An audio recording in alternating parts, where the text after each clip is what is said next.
All right.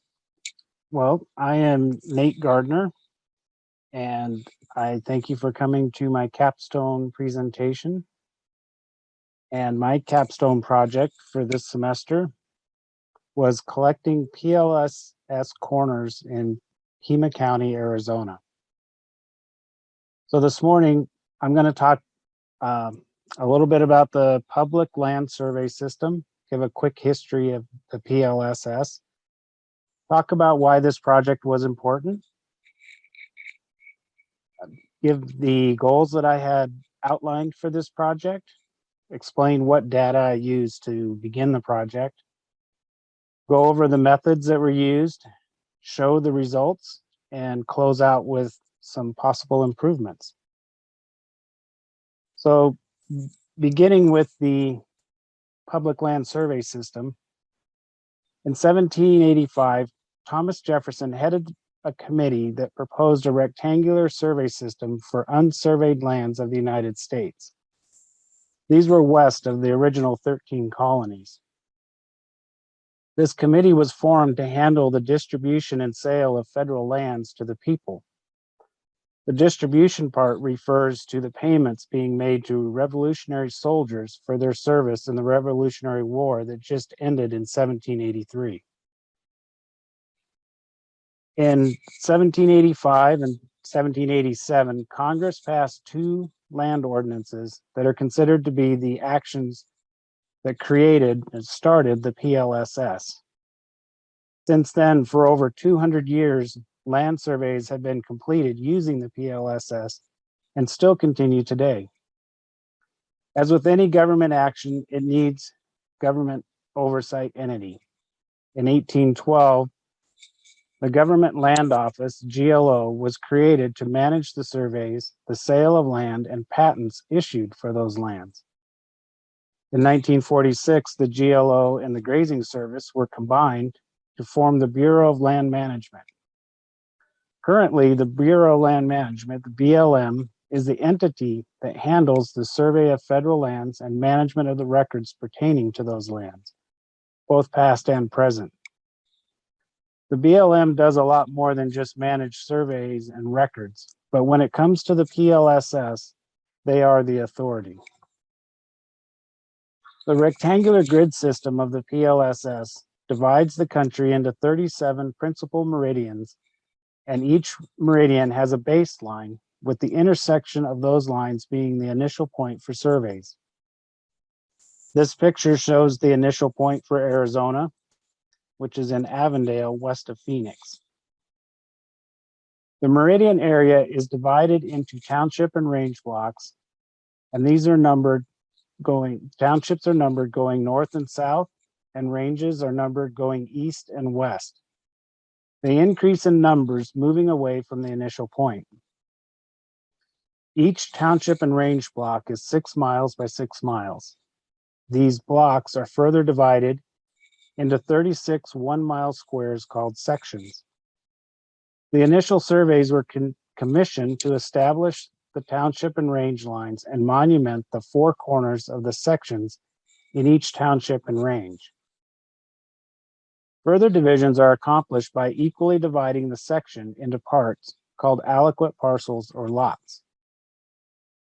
At the initiation of the PLSS, none of the lands under this system were marked on the ground.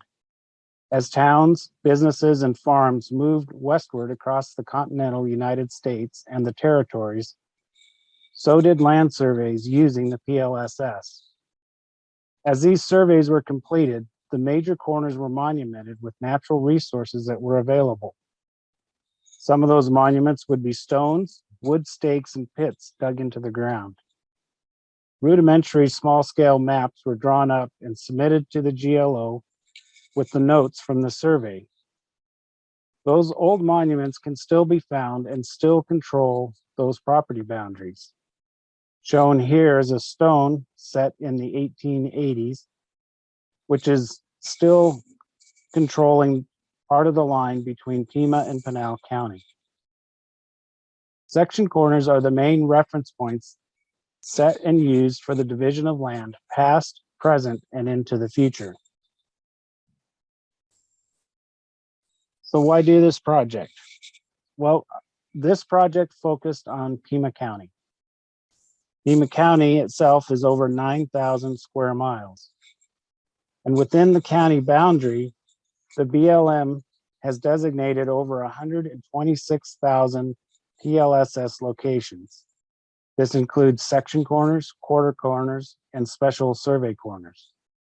While a lot of the corners have been monumented or marked, not all have records on them. Currently, there is no digital method to store and retrieve section corner locations with public access. Pima County does have a corner record system that is online and allows users to retrieve a PDF document that gives a description for a particular corner and usually a hand-drawn sketch. For an update or a new submission, the form needs to be completed and recorded with the county recorder's office. Occasionally, there may be a latitude and longitude written on the sketch, usually not though. This is a great resource, but it doesn't give a quick view of section corner information. The overall goal for this project was to create a digital record of section corners in Pima County that allowed for contributions on the fly, include pictures, and is downloadable. The first goal was to create a data collection form that captured the necessary information about the PLSS corner. This form needed to be easy enough for general users to navigate and submit their data, and still standardize the information being collected. The second goal was to capture the data collected into a database that would update in real time. It should also have the ability to upload additional data and be able to manage and track changes. Third goal was to connect the database to a dashboard with public access. This dashboard would show the location of section corners collected with analytics and a function to export selected, the entire list, or selected points. The first step was to create a web map with the boundary for Pima County and the township and range lines and the section lines. These data sets came from the AZ Geodata repository hosted by AGIC. The AGIC layers used are from the BLM repository, but they've been clipped to Arizona.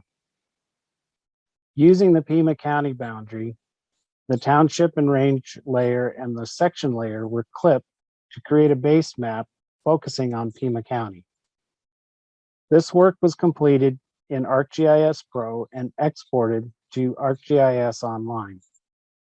The Esri suite of tools was used for this project, as these resources are available to you through the U of A. Next, in ArcGIS Online, a feature point layer was created with the fields that were determined important for this project. This layer was added to the base map and then used with Esri field maps for the data collection of the section corners. Seed points were used to start this project, and those came from the NGS benchmark database. NGS has 21 benchmarks in Pima County that are also section corners. Those were exported from NGS, and the corresponding fields to the project database were selected and used to create a new CSV for import.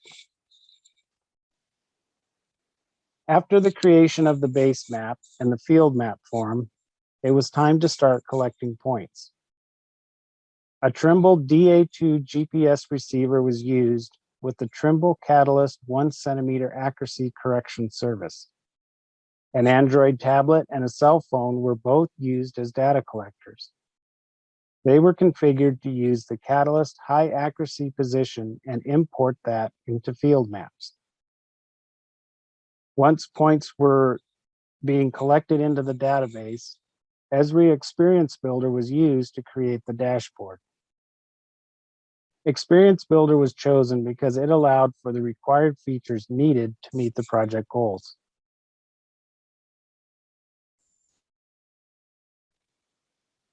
So the field map form shown here guides the user through the list of choices to identify the point and log the information. It also allows for attaching photos and files if wanted. The database for the point feature layer captures the information and tracks any editing to these points. The date, time, and person doing the editing is logged in the data file.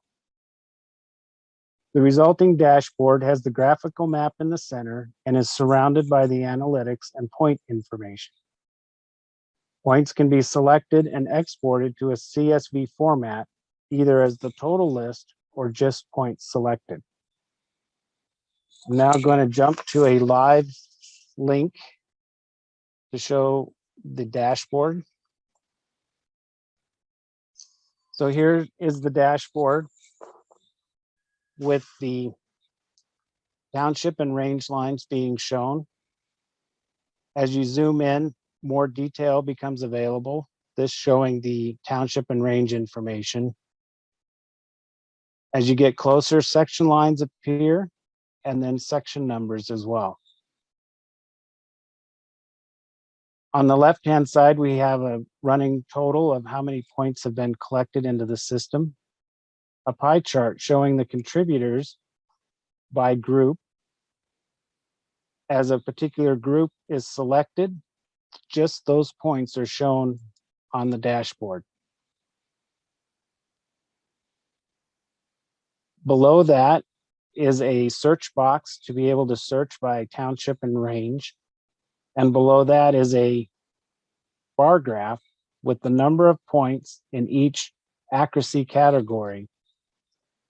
When a particular accuracy category is selected, those points are highlighted on the map and in the point list. On the right-hand side is the point list, and this point list can be sorted by point name. It can be searched for by point name.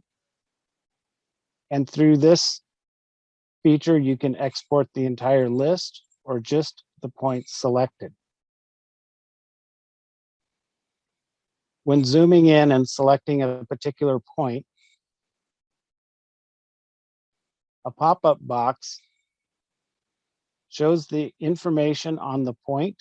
It gives you the metadata attached with that submission. It gives the notes that were collected through the form, and then any pictures and files that were attached. As you scroll through the options on the text box or on the pop-up box, it gives information on the map, such as the section information, the surrounding section informations, or the entire township. A particular point can be selected in the point list, and the map will zoom to that point to give a detailed view of that point. So going back to the presentation,